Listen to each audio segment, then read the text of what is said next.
10 છે એટલે 10 માં કેટલી ઝીરો છે 1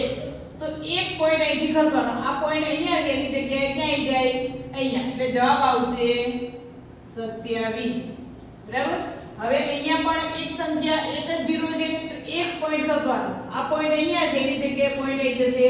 3 જોડે એટલે જવાબ આવશે 3.7 હવે આમાં પણ એક જ ઝીરો છે એટલે એક પોઈન્ટ ખસવાનો આ પોઈન્ટ અહીંયા છે એની જગ્યાએ ક્યાં આવી જશે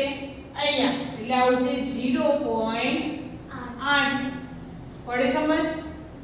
હવે આમાં કેટલા પોઈન્ટ છે કેટલી સંખ્યા છે બે ઝીરો છે એટલે આ પોઈન્ટ ને કેટલા સ્ટેપ ખસાડશું 2 1 અને 2 એટલે પોઈન્ટ ક્યાં આવે 47 પછી તો 47 પછી આપણે પોઈન્ટ મૂકવાની જરૂર નથી કારણ કે પાછળ કોઈ સંખ્યા છે નહીં એટલે પોઈન્ટ મૂકવાનો નહીં હવે અહીંયા 10 છે એટલે એક પોઈન્ટ ખસશે આ 8 જોડે પોઈન્ટ છે એ અહીંયા આવી જશે એટલે આવશે 88.7 આમાં બે ઝીરો છે તો કેટલા પોઈન્ટ ખસશે 2 તો એક અહીંયા છે પોઈન્ટ એની જગ્યાએ અહીંયા 1 અને 1 2 એટલે અહીંયા પોઈન્ટ આવે એટલે અહીંયા જ્યાં સંખ્યા નથી ત્યાં શું મૂકી દઈશું આપણે 0 ફરીથી જોઈ લો આ 1 અને આ 2 અહીંયા પોઈન્ટ આવશે એટલે એની આગળ તો 49 તો છે જ અહીંયા કોઈ સંખ્યા નથી તો શું મૂકીશું 0 બરાબર એટલે પોઈન્ટ પછી 2 પોઈન્ટ ખસ્યા હવે આમાં પણ પોઈન્ટ પછી કેટલા પોઈન્ટ ખસશું 2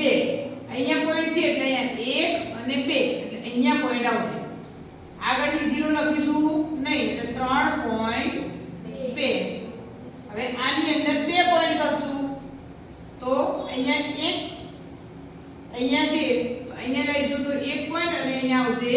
બીજો એટલે પાછળ સંખ્યા મૂકવી પડશે ને એટલે આવશે 9750 જોઈ લો ફરીથી 2 ઝીરો છે એટલે 2 પોઈન્ટ ખસશું 1 પોઈન્ટ અહીંયા આવશે અને 1 અહીંયા આવશે એટલે અહીંયા પોઈન્ટ આવે એટલે અહીંયા સંખ્યા નથી ત્યાં શું મૂકીશું 0 1 2 અને 3 પોઈન્ટ ખસવા પડશે તો આ પોઈન્ટ અહીંયા છે તો 1 2 અને 3 અહીંયા પોઈન્ટ આવશે એટલે 316 પાછળ સંખ્યા નથી એટલે મૂકવાની નહીં 1 2 અને 3 પોઈન્ટ ખસવાના તો આ 1 આ 2 અને આ 3 એટલે અહીંયા શું મૂકવું પડશે 0 6870 ડાયરેક્ટ જ ગુણાકાર કર્યા વગર આપણે આન્સર લાવ્યા ગુણાકાર કરીએ તોય આ જ આન્સર આવે પણ ગુણાકાર કરવામાં સમય લાગે એટલે આપણે શું કરવાનું જ્યારે પણ પોઈન્ટ વાળી સંખ્યાનો 10 100 1000 વડે ગુણાકાર હોય ત્યારે પોઈન્ટ ખાલી જમણી બાજુ ખસવાના બે ઝીરો છે તો બે સંખ્યા પોઈન્ટ ખસશે અહીંથી 1 અને 1 2 અહીંયા પોઈન્ટ આવશે એટલે જવાબ આવશે 56